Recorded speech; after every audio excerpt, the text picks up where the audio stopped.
हर हर Mahadev. Hello everyone, गुरु astro में आपका हार्दिक स्वागत है। मित्रों, मैं अपनी पहली वीडियो में राशियों का क्रमबद्ध ज्ञान तथा राशियों के स्वामी के बारे में चर्चा किया था। जिन लोगों ने वह वीडियो नहीं देखी है वो लोग ऊपर दिए गए आइकॉन बटन पर क्लिक कर देख लें, या इस वीडियो के अंत में भी वीडियो डाला हुआ है, वहां से भी देख सकते हैं।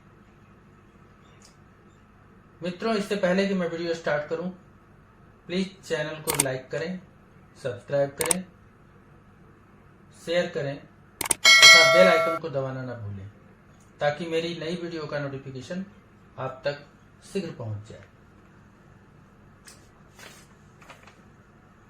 कुंडली का हर घर भाव कहलाता है, जैसा कि मैं पहले भी बता चुका हूं, पहले वीडियो में भी, कि कुल मिलाकर के ये 12 घर हैं और ये 12 भाव कहलाता है।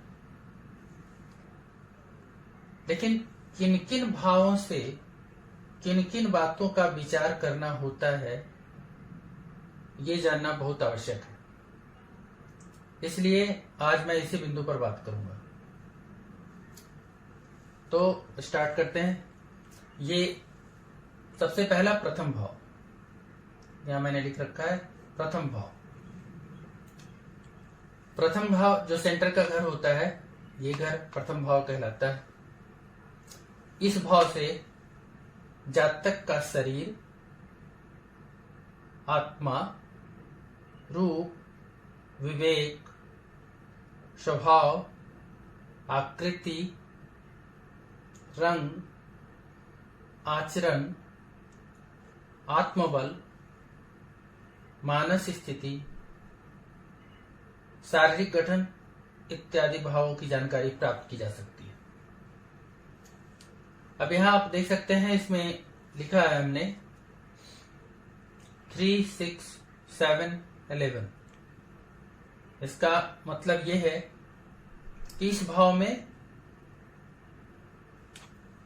मिथुन राशि, कन्या राशि, तुला राशि और कुंभ राशि, अगर ये राशियां इस भाव में हैं, प्रथम भाव में, तो ये बलवान मानी जाती हैं।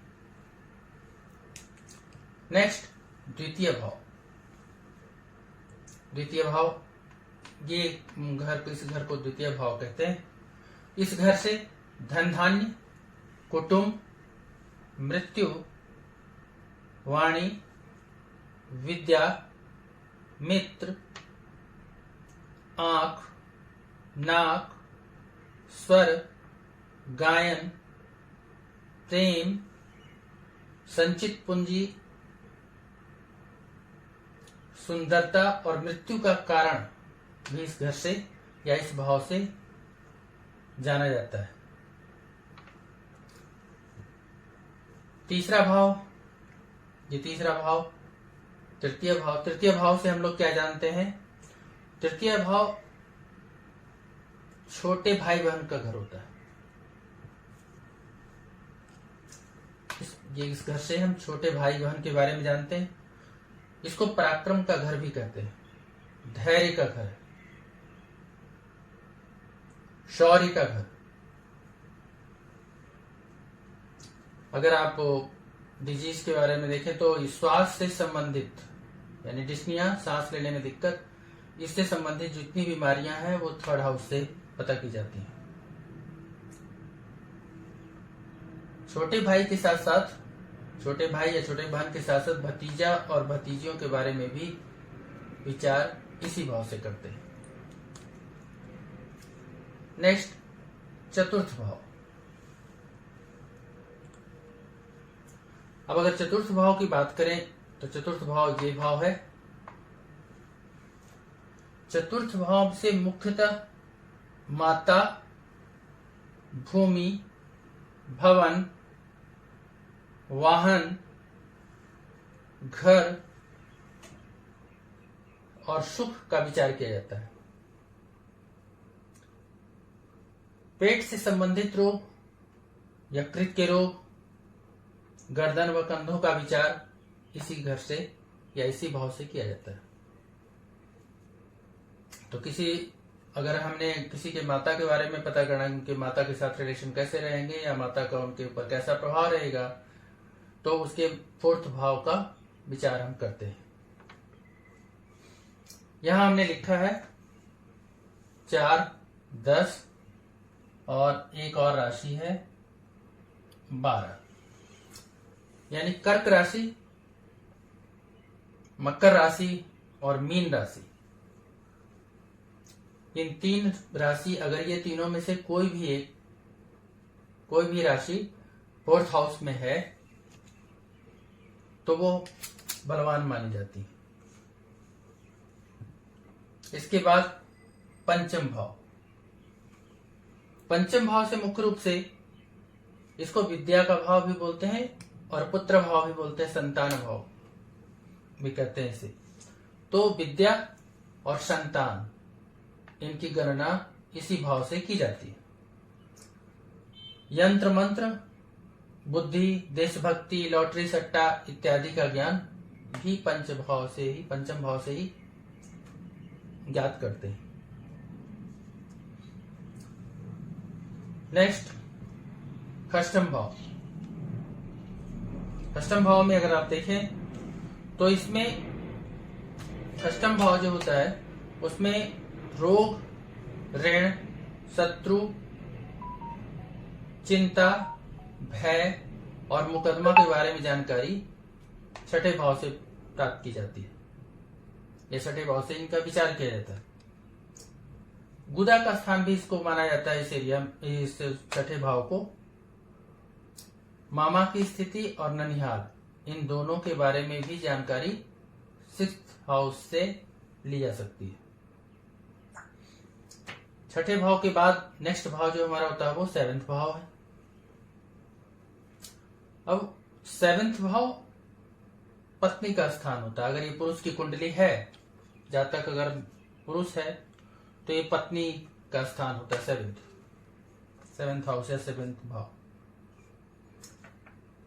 तो स्त्री का स्वास्थ्य का, काम क्रीड़ा का, भोग विलास, जननेन्द्रिय जो सेक्सुअल ऑर्गन्स या उसके डिजीज, उनका ज्ञान भी इसी भाव से किया जाता है। मारकता का ज्ञान भी 7th हाउस से होता है। प्रेम और प्रेम विवाह होगा या नहीं होगा, करेगा या नहीं करेगा, जातक इसका ज्ञान 7th हाउस से हम लगा सकते हैं।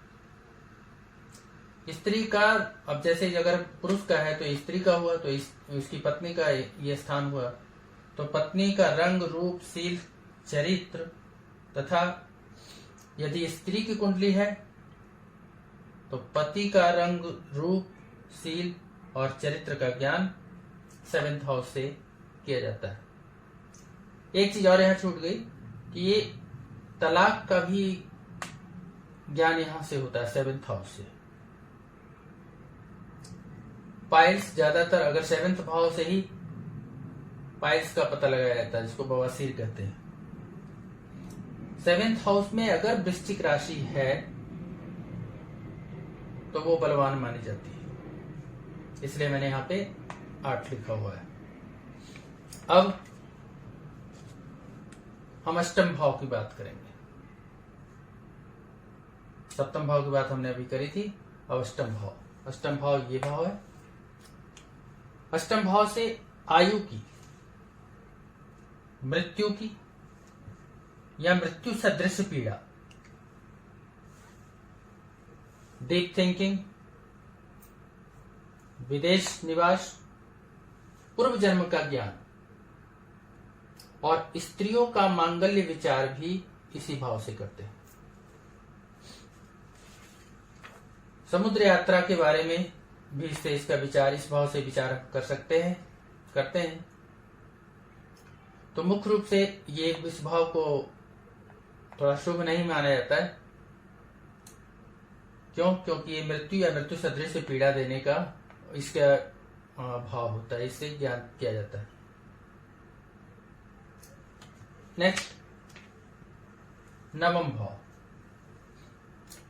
नवम भाव, ये नवम भाव है, त्रिकोण के अंतर्गत आता है। त्रिकोण है ये। नवम भाव से धर्म का भाव, इसको कहा जाता है भाग्य का भाव।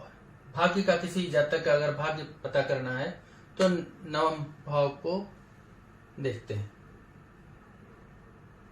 तीर्थ यात्रा, धार्मिक कट्टरता, कितना कट्टर होगा इस जातक अपने धर्म को लेकर के, इसका ज्ञान 9th हाउस से लगाते हैं। और विदेश गमन, विदेश जाएगा नहीं जाएगा इसका अनुमान भी 9th हाउस से लगाते हैं। गुरु का विचार भी इसी घर से किया जाता है, 9th हाउस से। तो इस तरह से अगर हम देखें तो यहां मुख्य रूप से धर्म का और भाग्य का, गुरु का, इनका विचार 9th हाउस से करते हैं। उत्तर भारतीय ज्योतिष 10वें भाव से पिता का तथा दक्षिण भारतीय ज्योतिष 9वें भाव से पिता का ज्ञान करते हैं या पिता के बारे में विचार करते हैं। इस भाव में सूर्य और गुरु, ये दो बहुत प्रबल ग्रह माने जाते हैं। नेक्स्ट 10वां भाव, ये 10वां भाव है। जैसे 4th भाव में यहां माता का भाव था, माता के बारे में विचार किया जाता था, 10वें भाव से यहां से पिता का विचार किया जाता है। पिता के साथ कैसे संबंध रहेंगे इसका विचार कर सकते हैं। यहां से व्यापार के बारे में इस भाव से विचार कर सकते हैं।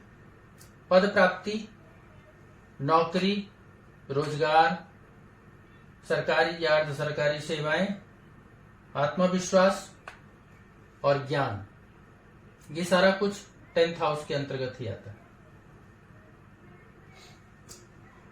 इस 10th हाउस में आपने देखा यहाँ 1, 2, 5 लिखा हुआ है, यानी मेष राशि, वृष राशि और सिंह राशि। अगर यहाँ पे इनमें से कोई भी राशि है तो वो राशि बलवान मानी जाती है।